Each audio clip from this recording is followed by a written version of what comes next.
अस्सलाम वालेकुम दोस्तों, कैसे हैं आप? ठीक-ठाक हैं, उम्मीद है खैरियत से होंगे और डॉक्टर अरशद नदीम अवान अपनी टीचिंग वीडियोज़ में आपको खुशामदीद कहते हैं।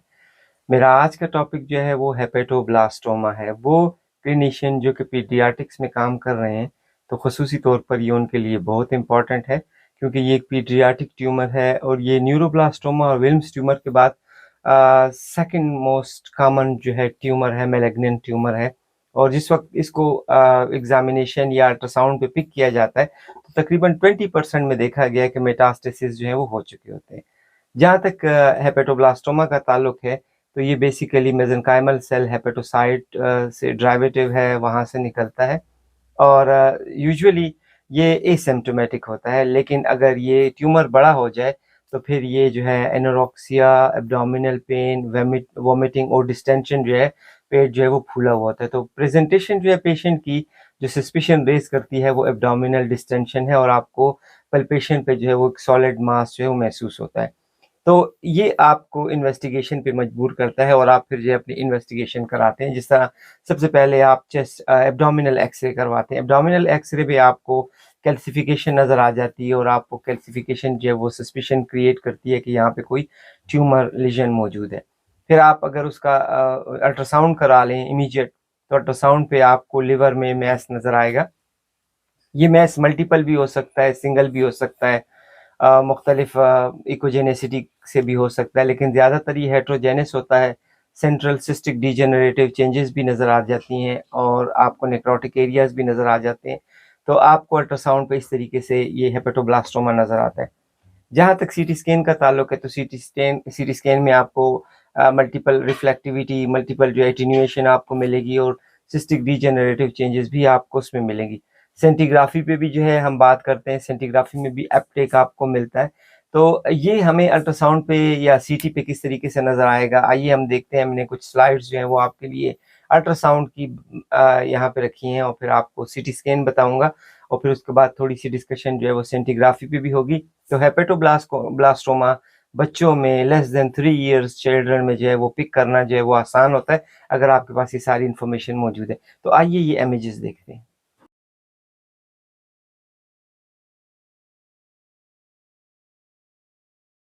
हेपेटोब्लास्टोमा चाइल्डहुड मैलिग्नेंसी है और less than 3 years of age में जो है ये देखने में मिलती है और इसको कंफर्म करने के लिए आप abdominal x rays, CT scan, ultrasound, MRI और सेंटीग्राफी जो है वो कर सकते हैं। ये आपके सामने एक एब्डोमिनल एक्सरे है और जो कि एक बच्चे का एक्सरे है। तकरीबन इसकी एज जो है वो 17 मंथ है। आप देखें, आपको जो है वो बोनी चेंजेस बच्चों की जो है वो नज़र आ रही होंगी। ये एक एब्डोमिनल रेडियोग्राफ है जो कि आपको एक large huge radio opaque mass दिखा रहा है। इसकी जो आउटलाइन है, बॉर्डर जो है वो काफ़ी क्लियर है। ये रेड ये जो ब्लैक एरो है ये आपको इंडिकेट कर रहे हैं। तो ये तो इसने जो है एब्डोमिनल कैविटी को ऑक्यूपाई किया हुआ है। अब एक दूसरा इसमें जो फीचर नज़र आ रहा है वो ये है, जितने भी इंटेस्टाइन हैं, तो इंटेस्टाइन जो है वो कंप्रेस हो चुके हैं, पुश डाउनवर्ड और बैकवर्ड जो है वो चले गए। तो आपको इसमें जो है कंप्रेशन नज़र आ रही है कि जितने भी इंटेस्टाइन हैं उस इस ट्यूमर ने उन तमाम इंटेस्टाइन्स को जो है वो कंप्रेस किया हुआ है। तो ये बड़ी आसानी के साथ आप इसको एब्डोमिनल एक्सरे पर इतना बड़ा ह्यूज मास इजीली जो है वो पिक कर सकते हैं और ये हेपेटोब्लास्टोमा है। अब ये एक दूसरा रेडियोग्राफ आपको नज़र आ रहा है, ये भी एब्डोमिनल एक्सरे है। आप देखें तो आपको जो है जितनी भी चेंजेस हैं बोन की वो नज़र आ रही हैं कि ये जो डेवलपिंग बोन्स हैं बच्चों में वो नज़र आती हैं।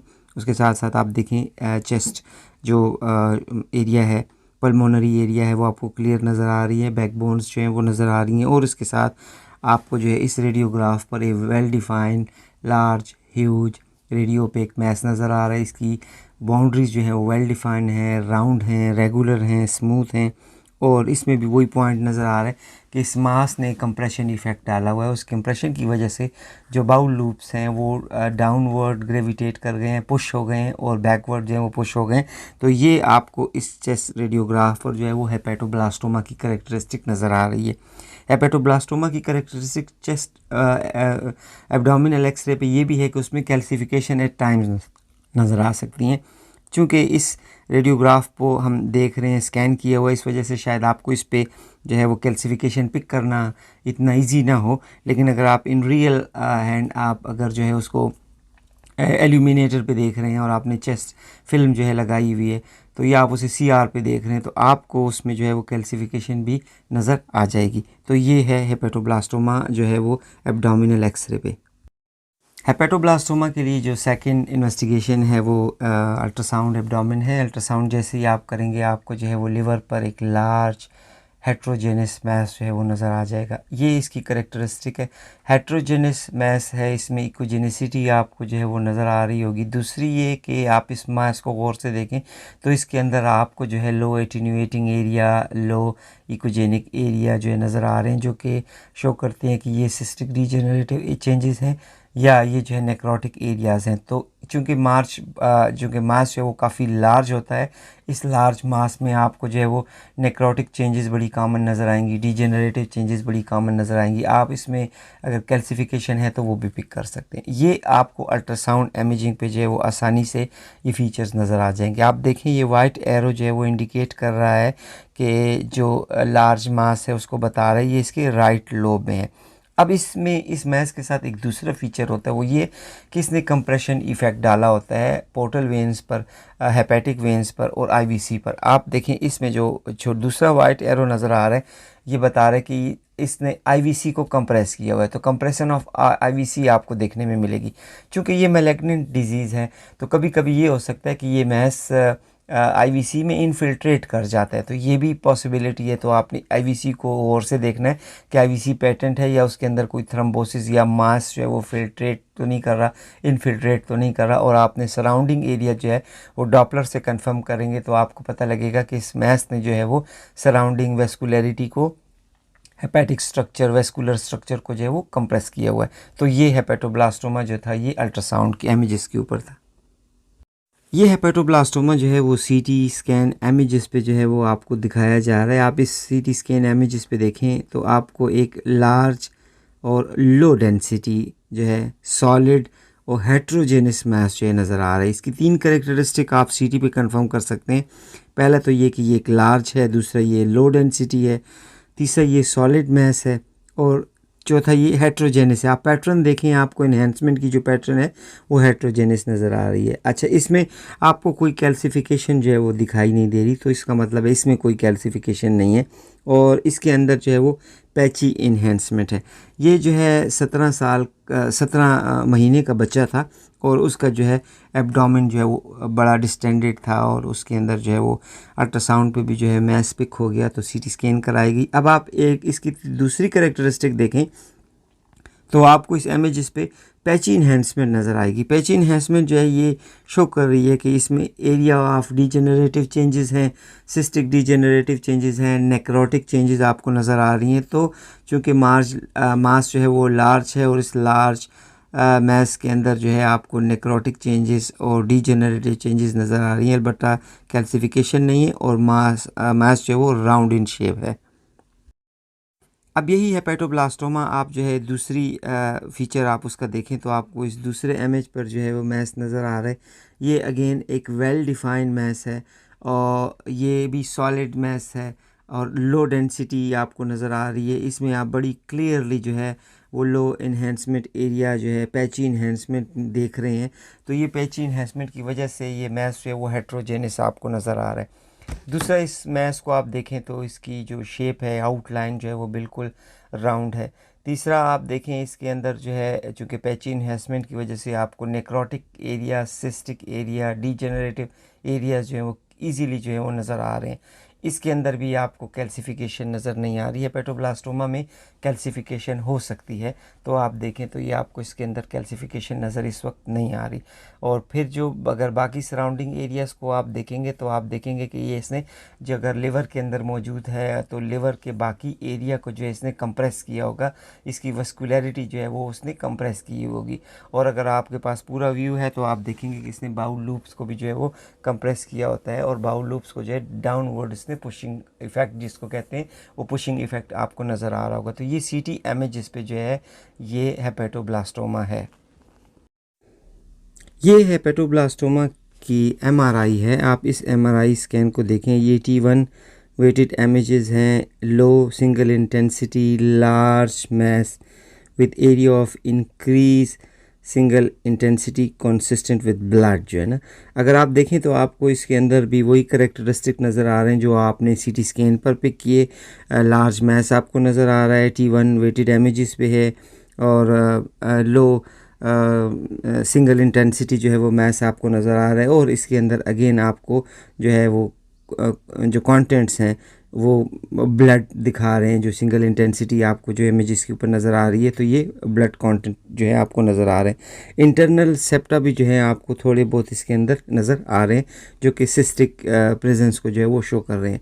तो ये आपके पास इमेज जो है वो MRI का था।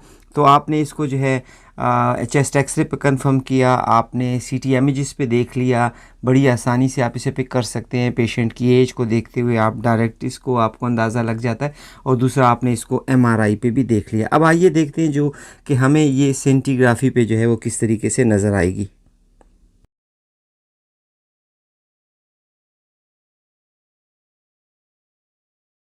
न्यूक्लियर मेडिसिन डिपार्टमेंट में जो है वो सेंटीग्राफी एक ख़ास किस्म का टेस्ट है, जिसमें जो है वो रेडियो एक्टिव ट्रेसर्स यूज़ किए जाते हैं। यूँ होता है कि रेडियो आइसोटोप्स को किसी ड्रग के साथ अटैच कर दिया जाता है, और ये बॉडी के अंदर ट्रैवल करके मुख्तलिफ आर्गन जो है इसको पिक कर लेते हैं, और इसको जो है वो अपटेक जिसे हम कहते हैं, इसका अपटेक हो जाता है। इसके ज़रिए हम जो है मुख्तलिफ डायग्नोसिस कर सकते हैं, एबनॉर्मेलिटी डिटेक्ट कर सकते हैं, खसूसी तौर पर कैंसर जो है वो पिक करते हैं। तो ये रेडियो आइसोटोप जो होते हैं ये मुख्तलिफ सेल के लिए सेंसिटिव होते हैं, और वो सेल इनको जो है वो पिक कर लेते हैं। तो जहाँ तक हेपेटोब्लास्टोमा का ताल्लुक़ है, उसके लिए जो हमें रेडियो एक्टिव ट्रेसर यूज़ किया जाता है, रेडियो आइसोटोप जो यूज़ किया जाता है वो टेक्नीशियम 99 सल्फ़र कोलाइड उसे कहते हैं। तो ये टेक्नीशियम 99 को सल्फ़र कोलाइड की जो एक्टिविटी है हेपेटोब्लास्टोमा में ऐसे होती है कि ये एंजियोग्राफिक फ़ेज़ जो होता है ये काफ़ी एक्टिव होता है। तो आपको जो है एंजियोग्राफिक फ़ेज़ पर जो है इसकी एक्टिविटी नज़र आ रही होती है। फिर दूसरा फ़ेज़ जिसे हम कहते हैं डिले फ़ेज़, तो आप अगर उसको डिले फ़ेज़ में देखेंगे तो वो फोटोफिनिक होगा, उसके अंदर कोई एक्टिविटी आपको नज़र नहीं आएगी। तो जहाँ तक हेपेटोब्लास्टोमा का ताल्लुक़ है, सल्फ़र कोलाइड जो एक्टिविटी है, जो सेंटीग्राफिक एक्टिविटी है, वो एंजियोग्राफिक फ़ेज़ में आपको जो है वो एक्टिव नज़र आएगी, और डिले फ़ेज़ में आपको जो है वो फोटोफिनिक होगा, उसके अंदर कोई एक्टिविटी नज़र नहीं आएगी। तो आपने हेपेटोब्लास्टोमा को एब्डोमिनल एक्सरे पे कंफर्म कर लिया, अल्ट्रासाउंड पे आपने देख लिया कैसे नज़र आएगा, आपने सीटी की इमेजेस देख ली जो कि काफ़ी इजी थी पिक करना उसको, MRI आपने देख ली, और आपने इसको जो है वो सेंटीग्राफी पे भी देख लिया कि वो रेडियो एक्टिविटी उसमें किस तरीके से नज़र आएगी। तो उम्मीद है अब आप जो है हेपेटोब्लास्टोमा को किसी भी फॉर्म में मिस नहीं करेंगे। जी साथियों, तो ये था हेपेटोब्लास्टोमा के बारे में। हेपेटोब्लास्टोमा के बारे में मैंने पूरी डिटेल के साथ इस वीडियो में एक्सप्लेन किया कि आपको जो है ये अल्ट्रासाउंड पे कैसे नज़र आएगा, आप सीटी स्कैन पे कैसे पिक करेंगे, सेंटीग्राफी में इसका क्या रोल होगा, और पेशेंट किस तरीके की प्रेजेंटेशन आपको देगा, और आप जो है किस तरीके से आपको इसको एब्डोमिनल एक्सरे पे सब फीचर्स जो है नज़र आएंगी। तमाम पॉइंट जो है मैंने इसमें पूरे डिस्कस कर लिए। अगर कोई ऐसा क्वेरी या कोई ऐसी बात जो आपको आप समझते हैं कि डिस्कस करना ज़रूरी है, मुझे एक मैसेज ड्रॉप कर दीजिएगा। मेरी वीडियो देखते रहें, इसको बार-बार रिपीट करें, और मुझे अपना फीडबैक देना ना भूलिएगा। अगली किसी दूसरी वीडियो के साथ आपकी खिदमत में दोबारा हाज़िर होऊँगा। तब तक के लिए इजाज़त चाहूँगा। अल्लाह ने के बाद।